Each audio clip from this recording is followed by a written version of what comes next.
when you finish doing the thing, you go like this to it, and it still makes a. How's that possible? And I swish it around and do the whole thing. Is it like burned into place? I don't know. It's weird. Yeah, it is weird. Go come over here. That's on. I'll try. I'll show you the water for the spinner. Maybe that'll change it.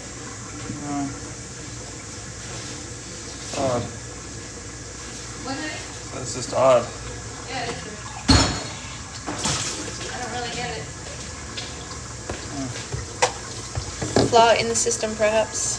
Perhaps.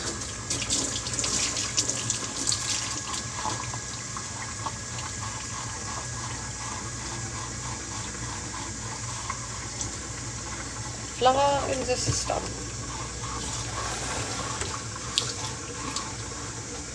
Coffee for secret fiance. Coffee for Sasha.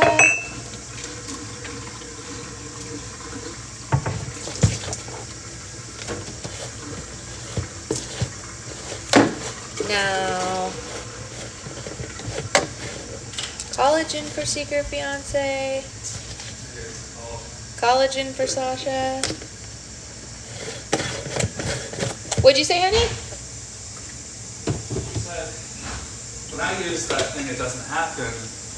The collagen doesn't go in there. Oh, really? It goes in the cups. I thought it was the collagen burning at the bottom. No. The collagen goes in a different thing. I don't put the collagen in here. No, I thought maybe that was good. That was an idea. That was a hypothesis. It doesn't go in there. It was a falsehood. Yeah, well. Good morning. We're back to the beginning mystery. Good morning, everybody. That's funny, Becca. We've all been there. We've all been where? She was waiting for the live and got distracted by other videos and went down a rabbit hole. And now she's a rabbit. What type of conspiracy theories? Oh no, what type of conspiracy theorist are you now, Becca? Oh no! Ah! Okay, Tress, I will. Which cup do you want, Tressa? Do you want that she sparkles wherever she goes?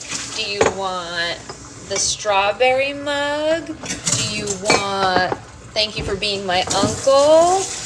Do you want Beetlejuice? You should take thank you for being my uncle. Do you want the fishy?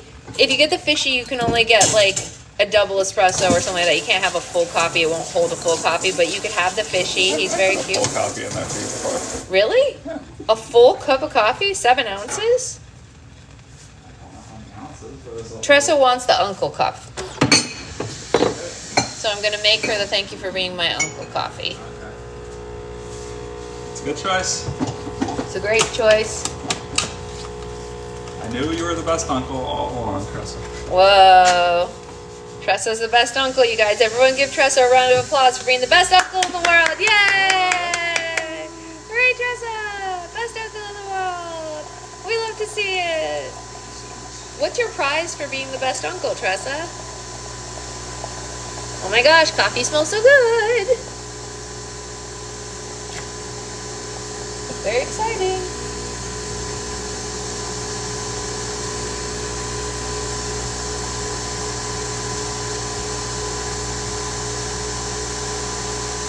Coffee. Oh, right.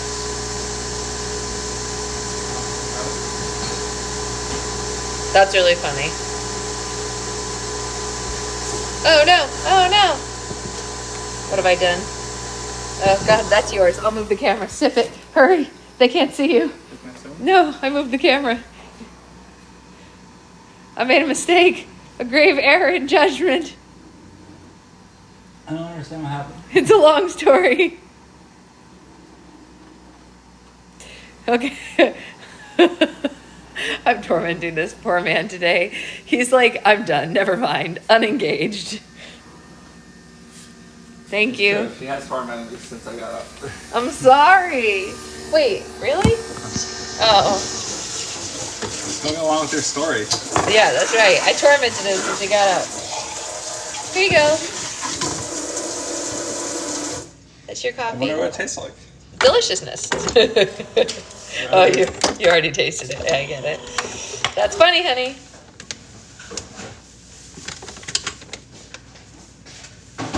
That's funny.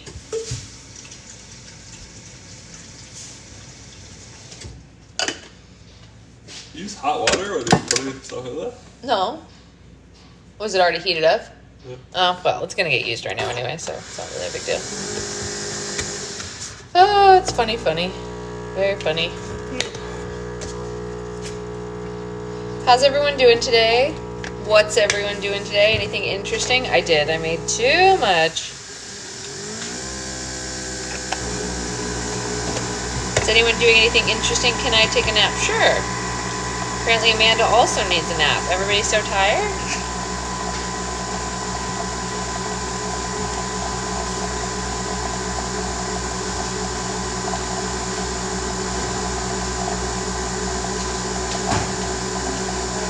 We had taquitos for dinner, you guys. Where'd they go, Becca? School? That seems logical. Homemade taquitos for dinner. Oh, that's really cute, Amanda. Power's out in my building, so we're hunkering down in the cafeteria. Oh. Cafeteria? She's at work. Why are they hunkering down? Because there's no power anywhere else. And why not just stay off and wait? Or go home? I don't know. How long has it been out, Jen? Secret Fiance has many, many questions.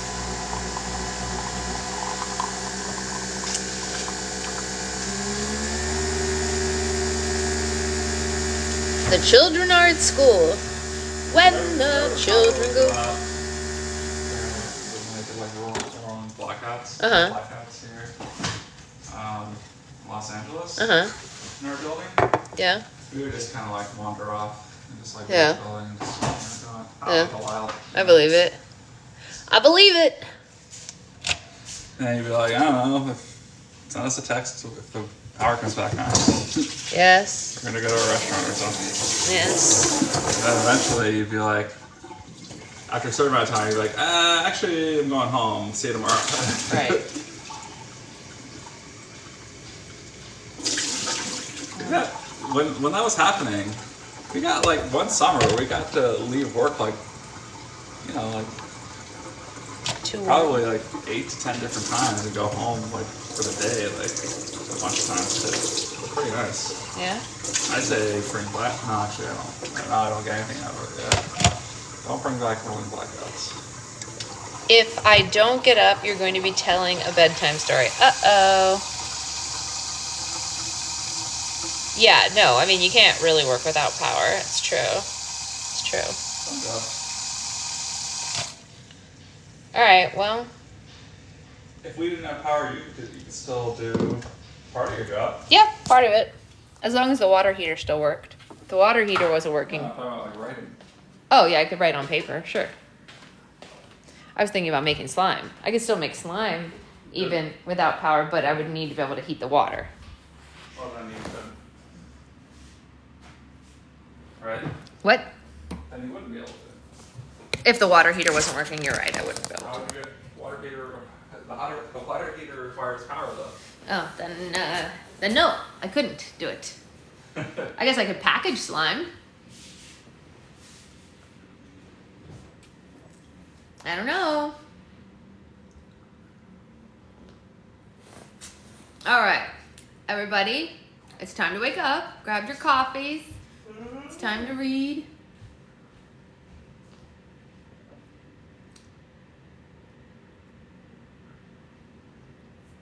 That would be nice, Becca.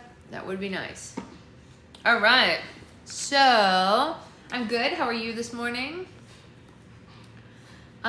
We are reading Paris Hilton's Memoir, and we are on chapter 5. Is everyone ready for chapter 5? Ready, set, go! All right. I have to interrupt you in a minute. Oh. Smoothie dance? I saw it now. Oh, okay. That's good. Does anyone want to tell me anything else while we wait for a smoothie dance?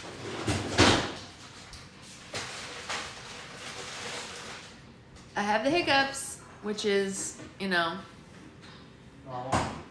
I guess, yeah, For for you? me, yeah.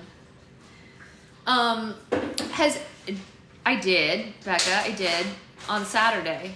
Yes. Did you check your P.O. box yet? Since when? I got packages on Sunday that my sister had been collecting for me, and she also went on Saturday and checked it. So everything through Saturday was checked. So if it was Monday, then no. No. I will ask her if she went yesterday, or if, hey Julia, or if she's going today. But she didn't tell anything. That's funny, Becca. I did, and they haven't. You did what? Becca said, have you checked your mail? Venmo said they sent me a new card. She's wondering if it was sent here. Yeah. I'm excited too, Cindy. I'm going to see Catherine on Friday, so that's when I would get it, if she has a package for me, which is exciting. You're seeing Catherine Friday? Yeah, remember I told you I'm going to watch the kids? We talked about it. For me. Yeah. Friday evening. Yeah. Yeah. What time are you leaving at? Whatever time it takes to miss the traffic. So like 4. I was thinking 3:30? 3:33 or 3:30, yeah. It is. Yeah. Well, this Friday? Yeah. The 5th. I know. Everyone cry with me. I dropped a container of nail dip powder. Oh no! Wah wah. Are we ready for a smoothie dance? It's time to smoothie dance, everyone. Get your dancing shoes on. And your hats and glasses, because this here's the wildest smoothie in the wilderness. Can you vacuum it up, Tressa? Because it's still powdered? That's what I do when I drop snow.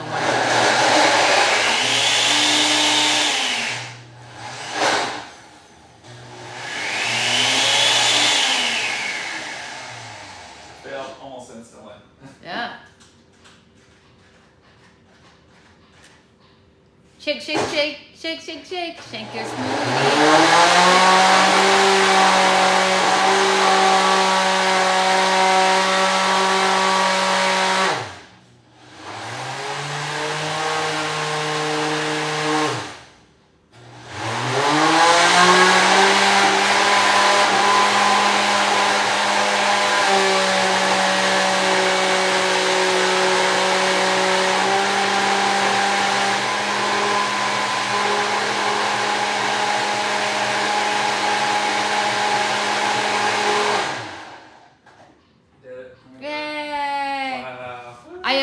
Writing a Western. My new novel takes place in Los Angeles. So I guess it is. Back to my old times Western. Yeah, I guess that's true. It's kind of like a Western. Yeah. I mean, it's about a sheriff and outlaws. Right. So in that sense, it's literally a Western. Yeah. He's right about that.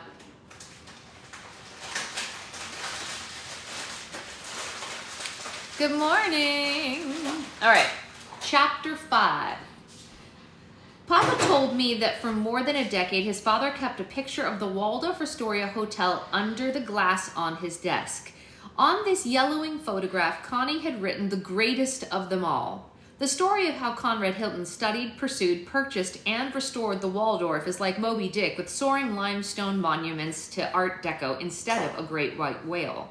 You can read about it in Conrad Hilton's memoir, Be My Guest. Short version, he saw it, he wanted it, he kept grinding until he made it happen. The Waldorf is 47 stories high and occupies an entire midtown block bordered by Park and Lexington Avenues between 49th and 50th Streets. If you come by in the Park Avenue entrance, you're welcomed by the Spirit of Achievement, a gracefully aggressive Art Deco sculpture by Nina Samuelson. Every time I swing a business deal, get an idea, or score a victory that makes me feel like a boss bitch, I think of her outward and upward wings. I love the way she stands on tiptoes, her body long and strong, her face composed and focused. The hotel is a stunning work of art and architecture, home to countless treasures. The 1893 World's Fair clock has gone to the New York Historical Society now, but it used to stand in the Waldorf's Peacock Alley, where Mom taught me and Nikki all the etiquette of high tea the way that they do it at Kensington Palace. Everywhere I looked, there was a priceless painting or a Ming vase. Tucked in every corner on the mezzanine level was Cole Porter's tucked into a corner on the mezzanine level was Cole Porter's piano. That is pretty much priceless. Cole Porter's piano. The list of world leaders, royalty, Hollywood stars, and industry magnates who've resided at the Waldorf is longer than the building is tall. Marilyn Monroe lived in Suite 2728, the same suite where the diamond smuggler was found murdered 40 years later. John F. and Jackie Kennedy spent their honeymoon there. My family lived in 30H. Michael Jackson lived in 30A with his kids. Barbra Streisand and Frank Sinatra were also in the building. You couldn't pass through the lobby or get on the elevator without bumping into foreign dignitaries, a movie star, or a Rolling Stone. The Waldorf is a hub for high society and upmarket business functions, so there's always a fascinating group of people milling around, interesting conversations going on, and big parties happening. Also, there's a salad named after it, and the salad is weirdly yummy, even though it combines mayonnaise and whipped cream with a handful of other things that seem like they shouldn't go together, but they do. It's like ADHD in salad form. Here's my recipe for a classic Waldorf salad. A couple of tart green apples, I don't know how many. How would I know how big the apples are gonna be in your proto-style? Only you know that. Celery, go big, because fiber. Walnuts or pecans, or both, fear not the extra. Toast them a little if you aren't easily distracted.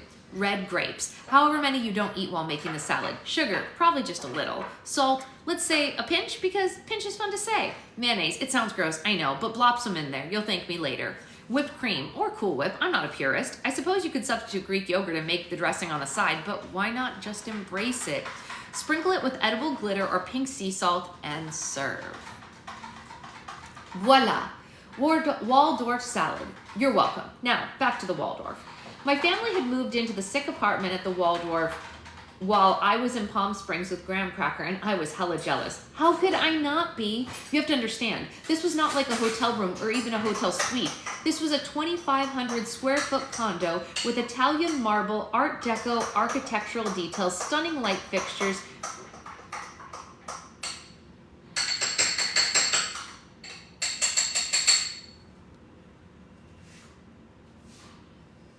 Sorry. What's going on over there? It's mixing stuff. What's that? I forgot to do the yogurt in the thing, and I wanted to be quiet, so I mixed it this. Oh my gosh, that's hilarious. I know I'm a hero. It's okay. You are a hero. It's true. I don't know how to survive without your heroism. This was a 20 blah blah blah blah blah. With city views from every location, including the bathtub. It was a little awkward at first, trying to fit in with the rhythm of the household, which was a lot different from the laid-back California household we had had before. Everyone was doing their own thing. Thank you, dear. Thank you.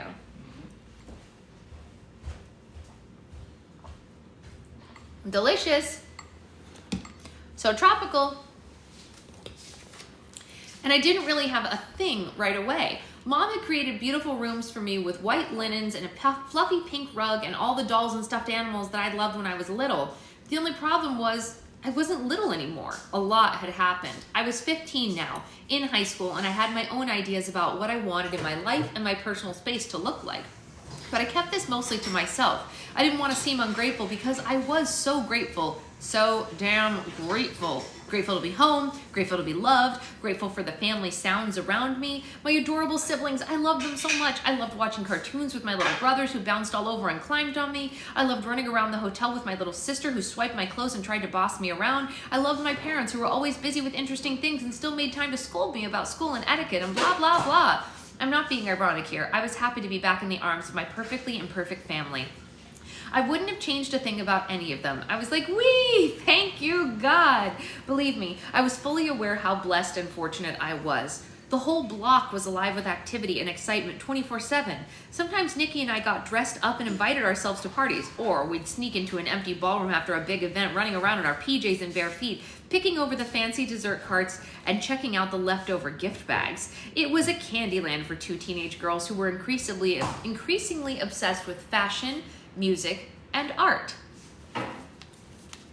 That summer, we vacationed in the Hamptons, and it felt like another homecoming for me. It was a familiar place with people I loved. Guys kept hitting on me and telling me I should be a model, which is a thing that guys say, so like, who cares? But back in New York, people saying Nikki and I should be models were legit people in that world. Agents, designers, photographers. We realized we could probably make some money of our own. Absolutely not, Mom said, not until you're 18. Nikki always kept a cool head in conversations like this, so I let her do most of the talking. You and Dad were just telling us in the Hamptons that we should get a job, she said. We meant babysitting, Mom said. Working at an ice cream shop, something like that. Mom, Nikki said, you were modeling when you were a little baby. That was a different time, and it wasn't my choice. Are you saying you didn't want to do it? I asked. I'm saying no one asked me. I wanted to sing, Mom said. I worked hard at that. I had a recording contract, and then I got pregnant, and I had to take care of that, and that's the life I chose. I had you to take care of, and that's the life I chose. She said it as if she had simply turned the page from one chapter to the next. I couldn't read the look on her face. If you ask my mom how she gets through difficult conversations, she said, I go like this. And she brings her hand down across her face like a curtain, where her hands are folded in her lap again, and a perfect smile of a Stepford wife is on her face. So perfect, so pretty. It's a skill I eventually learned, my Stepford smile. It gets a lot of play. We didn't exactly have Mom and Dad's permission, but we started booking jobs. We figured we could pop out, do the job, and pop back home without Mom and Dad ever knowing. Most of the time that worked, but every once in a while someone would call our mom and say, oh yeah, I just saw Paris and Nikki shooting at whatever place, and then we had to face her when we got home. She didn't like it, but we chopped away at her resolve. 3 possible reasons that my mom didn't want us working as models. Number 1, she knew more than we did about the modeling and acting world and didn't want us to learn things the hard way. Number 2, it was painful for her to see us working because it raised a lot of what-ifs in her mind, just like seeing Nikki with her beautiful kids raised what-ifs in my mind. Number 3, she secretly did want us to do it, but she wanted us to do it on our own. Conrad Hilton taught Papa and Papa taught Dad that it's dangerous when rich kids don't have enough dragons to slay. I mean, not wrong, per se. Maybe it was some combination of all 3. Bottom line is, she said no to every runway show and photo shoot that I got offered. In the fall, Mom and Dad took Nikki and me to an interview at Sacred Heart, a prestigious Manhattan school for girls. A nun escorted us around, showing us the whole place and telling us about Saint Madeleine Sophie Barat, the founder of the Society of the Sacred Heart. We teach by her example, said the nun. Saint Madeleine Sophie Barat said, be humble, be simple, bring joy to others, and our girls learn about living a meaningful life. I didn't want to go there. I didn't know what it was about that place. Maybe the uniforms reminded me of my old school, the classrooms full of rigid rows, but I knew immediately that it was going to be so effing hard. I knew myself. My ADHD was still undiagnosed, so I had no language for my challenges and my quirks, but I felt certain that I would be hated by the irritable nuns and prissy girls and then end up hating myself. After the tour, Nikki and I had to be interviewed by the nun in charge of admissions. I fidgeted and bounced my foot while she and Nikki had great conversations about blah, blah, blah. And then the nun asked me, what did you like best about school, Paris? I tried to sound breezy. Nothing. Well, what did you like best about your school in Palm Springs? Art? Field hockey? I squirmed uncomfortably in the chair. Look, I don't want to go to this school, so I'm not trying to impress you. I see, she said. This place sucks. I can't say it on TikTok, but she says I'd rather end myself. I felt my mom's eyes drilling into me like lasers. The nun organized the papers on her desk. Well, I am afraid you are not Sacred Heart material, Paris, she beamed in Nikki's direction. You are. In the fall, Nikki went to Sacred Heart, and I went to the professional children's school where I could opt into a curriculum that focused on the fashion industry. Macaulay Culkin and Christina Ricci and a lot of other young actors, ballerinas, and models went there. Macaulay's apartment was right next door to the school, so we had parties there after school. I thought this would be the coolest school in the world, and it was, but I found it unbearable to be in one place, even a cool place, for hours at a time. Pouring adolescent hormones into an ADHD brain is like dumping gasoline on a fire. Many teenage girls struggle with ADHD mood swings, weight gain, anxiety, panic attacks, and a lot of unfamiliar, frightening physical and emotional turbulence that leads to them being isolated, judged, bullied, and punished, which makes it 1,000 times worse.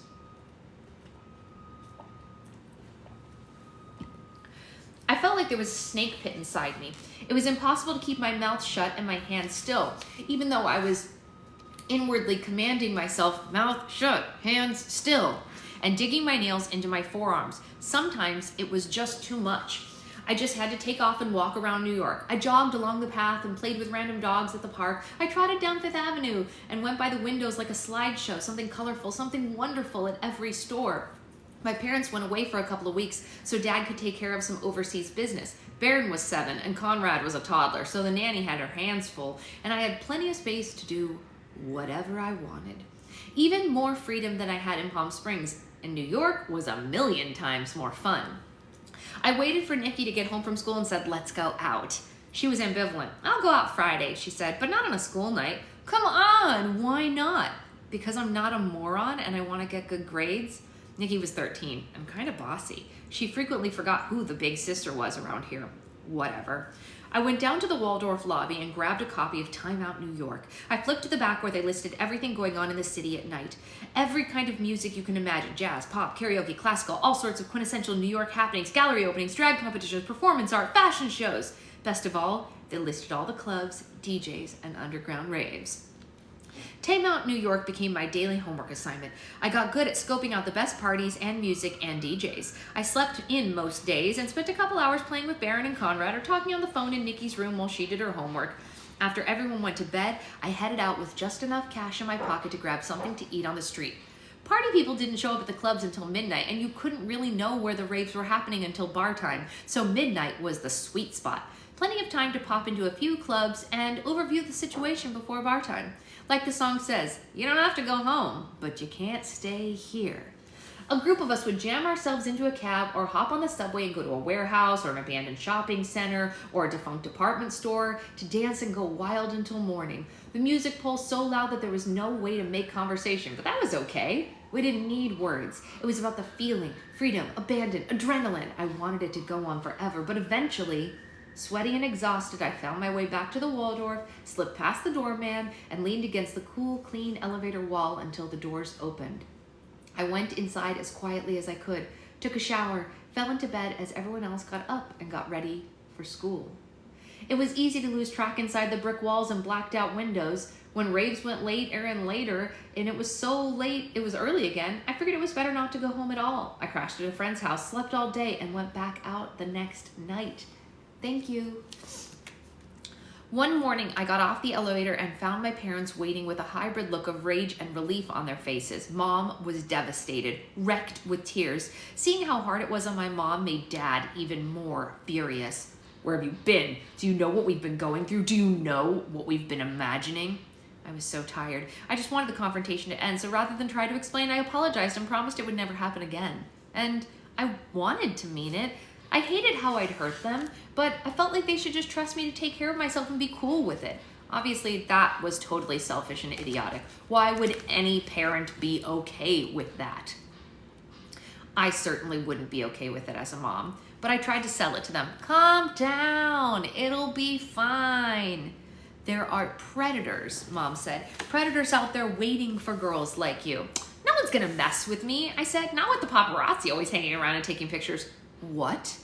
To be clear, we're not talking about the storm of paparazzi that followed me around later in my career. This was just a few groggy diehards who camped out on the streets every night waiting for someone famous to come out of certain clubs that were known to be popular with certain celebrities. I wasn't famous, but I had a famous name. Sometimes that was the best they could do. A picture of Paris the heiress was worth a little something, so they'd call it to me. Hey, are you that Hilton girl? Hey boys, where you headed, Paris? You know, is that your boyfriend? Nah, we're just hanging out. I always gave a cute little pose and tried to be polite. If I'd been walking along alone along a dark street or getting to a cab at 3 a.m. without anyone seeing the license plate, I would have been scared. But I felt safer knowing the Paps always guys back then, would be out there waiting for me, trying to make me look over my shoulder and laugh, showing predators that I was seen and accounted for. For some crazy reason, Mom and Dad didn't find this comforting. Obviously, first and foremost, they were concerned for my safety. In addition to random stranger danger, they were legitimately scared the kidnappers might see a girl from a rich family and take me for ransom. But they were also worried what people would say if their underage daughter was seen hanging out at nightclubs and raving until dawn. Now that I'm in the driver's seat of a billion-dollar brand, I understand how distraught my parents were at the idea of my picture showing up on page 6, the New York Post's gossip column section. My father had invested heart and soul into building a luxury real estate business in the context of a family where the bar for success was set incredibly high, and my mom was beside him every step of the way. They didn't want me running around Upper Manhattan embarrassing them. When you're building a brand, embarrassment comes with a price tag. I didn't see why anyone should care what I did. I was just a teenager living my life. I wasn't done up to be sexy. I wore baggy pants and tank shirts with sneakers.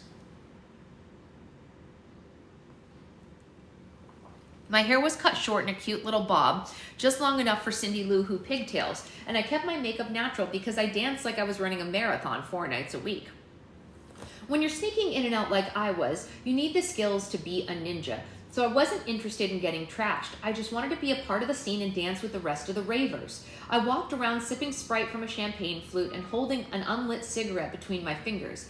I loved the over-the-top fashion and makeup and creativity that went into those looks, and the way that everyone accepted everyone else on the dance floor. There was no one who didn't belong. The pulsing music and laser lights were in sync with the unique rhythms in my brain. I know it sounds counterintuitive, but the chaos was comforting.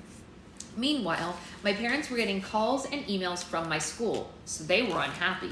The whole school situation caused friction between us and made my mom cry, and that made me feel terrible. I kept promising to do better. I really wanted to, but I kept failing tests and ditching classes, and eventually the professional children's school kicked me out. I enrolled in 10th grade at Dwight, a private school that was kind of a last stop for stoners and other rich kids who'd been rejected everywhere else. I see jokes about it online. Dwight, dumb white idiots getting high together. Weed wasn't my thing at all back then, so I didn't feel like I fit in at Dwight any more than I did at Sacred Heart. They put me in a class with only 2 other kids who had a lot of issues, and it was scary and weird. Plus, I was bored as heck. The endless school days felt like being waterboarded with a vanilla milkshake. Getting kicked out of that school was a relief. I begged my parents to be chill. Why can't I just work? Just let me get an agent and start modeling full time. Agents were interested in me. I was good on the runway, long legs and tall like Dad and Papa, and the designers that I modeled for were thrilled whenever I showed up on page 6, unlike my parents, who acted like it was the end of the world. Being at school made me feel like crap about myself. Being backstage at a runway show, everyone rushing back and forth in the fog of hairspray and frenetic energy, I felt tall and confident. Modeling gave me an opportunity to shine, while every day at school felt like another setup for failure. Mom and Dad were pissed at first, but they eventually got weirdly quiet. They sent me to a therapist who was kind of a joke, but it seemed to make them feel better. I understood the gravity of the situation, but I thought I was handling it. Getting work, learning the business, cultivating connections. It made me feel like I was going somewhere, like I could be really successful at this. In February of 1997, I turned 16 and I wanted a party in LA so Graham Cracker and Papa and Nanu and all my LA cousins and friends could be there. My mom worked with Brent Bolthouse and Jen Rosario to throw an incredible Sweet 16 party at Pop, a club on Highland where kids under 18 could go on Thursdays and Saturdays. That was one of my first ever nights out in Hollywood and definitely the sweetest Sweet 16 I've ever been to. Mom threw an epic party. Everyone was dressed to kill. Brent brought DJ AM. Nikki and all our friends felt so grown up. We're at this club with an amazing DJ. We look so hot. It was thrilling. You were bright-eyed and bushy-tailed, Brent tells me now in a big brotherly way.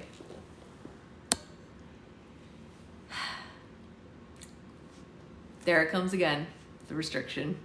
I guess in this case it actually makes sense, but on the Slime Lives it doesn't. You were bright-eyed and bushy-tailed, Brent tells me now in a big brotherly way, but I didn't feel like a kid anymore. Before I stepped out on any runway, I looked in the mirror and there was a woman looking back at me. It was helpful that Wonder Bra was having a moment because the trend was for women to be skinny, which made them naturally flat-chested. Wonder Bra was born in the 1960s during the reign of the bullet bra and was ready for a comeback.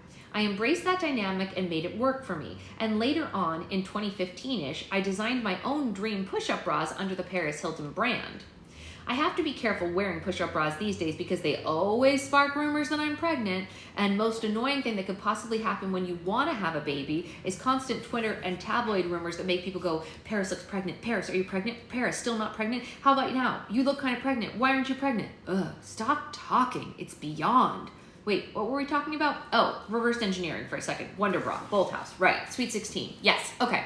I felt so ready to go and conquer the world. I was excited about driving. You can go anywhere you want in New York in cabs or the subway, but I figured I'd end up in LA most of the time if I pursued modeling, acting, and music, which seemed to be the direction I was headed in. Veterinary school was not going to do it for me. I loved the idea of using my platform to do activism on behalf of animals the way Tippy Heron and Bridget Bardot did. Since I wasn't in school, I could sleep in and be rested when I went out at night to explore the city.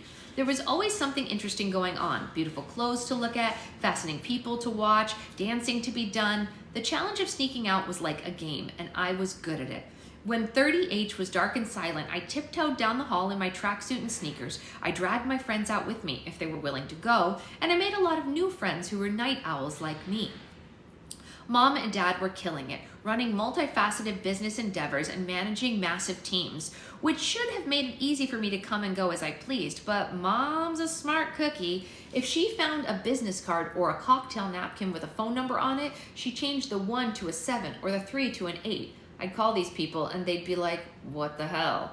Nikki was a relentless tattletale, except when she wanted to come out with me, but that was only on weekends. She was a homebody on school nights, not me.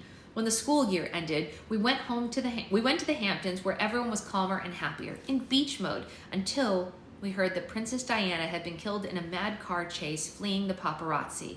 Nikki and I were devastated. We adored Princess Diana. She was now in heaven with Marilyn, forever young and forever perfect. We didn't stop to wonder why every woman wanted to stay young if dying is the only way to do it. And I didn't connect her death with the paps who waited outside of the nightclubs for me. To me, they were just all a well-meaning gaggle of basic sweetie pies, so flattering and funny. We were on the other side of the looking glass back then, consuming all those tabloid photographs that made Diana an icon. They killed her, Mom said flatly. They hunted her down like a pack of coyotes. Do you see it now? Do you understand what I've been trying to tell you? I did, but if I wanted to succeed as a model, I needed to be seen. I had to be out there getting photographed.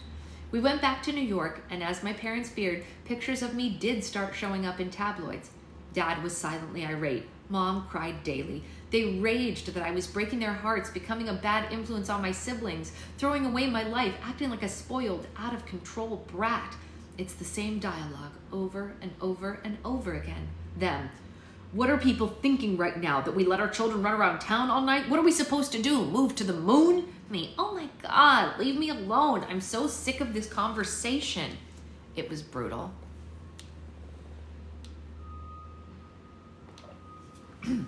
Mom literally locked me in my room at night, but I was pretty savvy and managed to escape a few nights a week. Sometimes I could bribe Baron with promises that if he would sneak the key from Mom's room, I'd let him come with me. Whispering through the locked door, I primed him with stories of the wonderland that is New York at night, telling him how we would dance and eat candy and have as much McDonald's as we wanted. With total trust in me, he'd go get that key. Okay, now you go to bed and go to sleep, I told him. I'll come get you when it's time to go out. What? No, that didn't happen. I was lying, please. He was a second grader. Even I had my standards. Sometimes... That's pretty funny.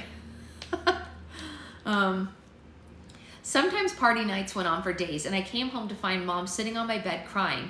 Graham Cracker came and stayed for a week, and I was hoping she'd be on my side, but she wasn't. She slept on a cot outside my bedroom door so that I couldn't open it without her knowing. I knew I was scaring the living bleep out of my parents, and I knew it was cruel and dangerous. I loved my family, and I hated myself for hurting them. Truly, I don't understand some of the choices that I made. I'm absolutely not encouraging any 15-year-old to drop out of school and party 6 days a week. ADHD, diagnosed or undiagnosed, does not authorize you to turn your family inside out or endanger yourself. I am not offering my ADHD as an excuse, but I wonder, what if the therapist that I saw back then, the guy that I shrugged off as a joke, had diagnosed and treated my ADHD? What if anyone at school that I had attended tried to facilitate instead of fix me? I wonder how things might have been different if my parents had said, we don't love the modeling thing, but we'll support you if you agree to a few ground rules. I wish they'd said that. Maybe they did say that. I don't remember. Trauma often robs a person of the surrounding memories, which is inconvenient but merciful. I'm making a real effort to understand this situation and what it was like for my parents, because I'll never understand what they chose to do about it. To save your baby, you'd do it too, Mom says on the rare occasion she's willing to talk about it. She says it with absolute certainty, even now, knowing how it all went so wrong. You would absolutely do the same. Not in a million effing years, I think, but I don't say that out loud. I don't have it in me to argue with her because I can't bear the thought of anything that will separate me from my family ever again. So instead, I put my arms around her neck and say the one thing that I can truly say. I love you, Mom. In autumn of 1997, South Park debuted on Comedy Central. The first Harry Potter book was published. Madeleine Albright became the first Secretary of State. Bell-bottoms and platform shoes came out of the closet paired with cropped tank tops and anything that had a Union Jack to play up the cool Britannia movement sparked by the Spice Girls. I knew there was a takedown in the works, Nikki told me later, but I didn't know the details. My last night at home was unremarkable. I had dinner with my family. Mom cooked. We ate. We laughed and talked. No one acted odd or angry or nervous. I decided to stay in that night. I don't know if that decision helped or hindered the takedown plan. I chatted on the phone with friends and went to bed. I was sound asleep by 4:30 in the morning when my bedroom door crashed open and someone tore the covers off me. A thick hand grabbed my ankle and dragged me off the mattress. I was instantly awake, hyper awake, and in a state of panic, shrieking, struggling. My mind went to the obvious. Can't say it on here. Here the memory shatters, a broken mirror in my mind. Two men, hands on me, coffee breath, body odor. One of them clamped a sweaty palm over my mouth, wrenching my head back, shutting off the air I needed to scream. The other held up a pair of handcuffs that reflected in the light from the hallway. The way he dangled them in his stained fingers, he seemed to be enjoying it. He said, "Do you want to go the easy way or the hard way?" I chose the hard way, kicking, clawing, screaming, trying to break free. One man had my upper body, the other had my legs. Thrashing only made them grip harder as they carried me out into the hall. This is a nightmare. This is a nightmare. I kept trying to wake myself up the way that I do now, the way that I did for decades when the scene replayed in my head night after night. I see this girl in a flimsy Hello Kitty nightshirt and she twists in terror, saying, "Mom, Dad, help me." And then I see my mom and dad. Their bedroom doors cracked open just enough for them to peek around the edge, faces streaked with tears. They pressed against each other and watched as two strangers dragged me into the darkness.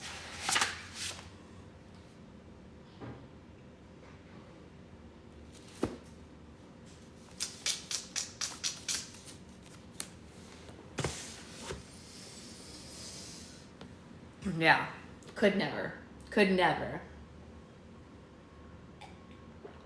There's no world.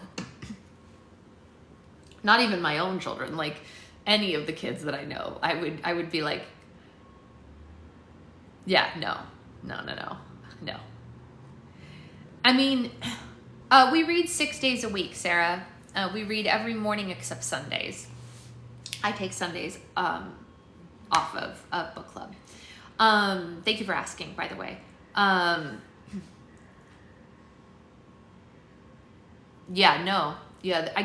cannot imagine a scenario where it makes sense or where it works out. He can't hear us. He's laughing about something else.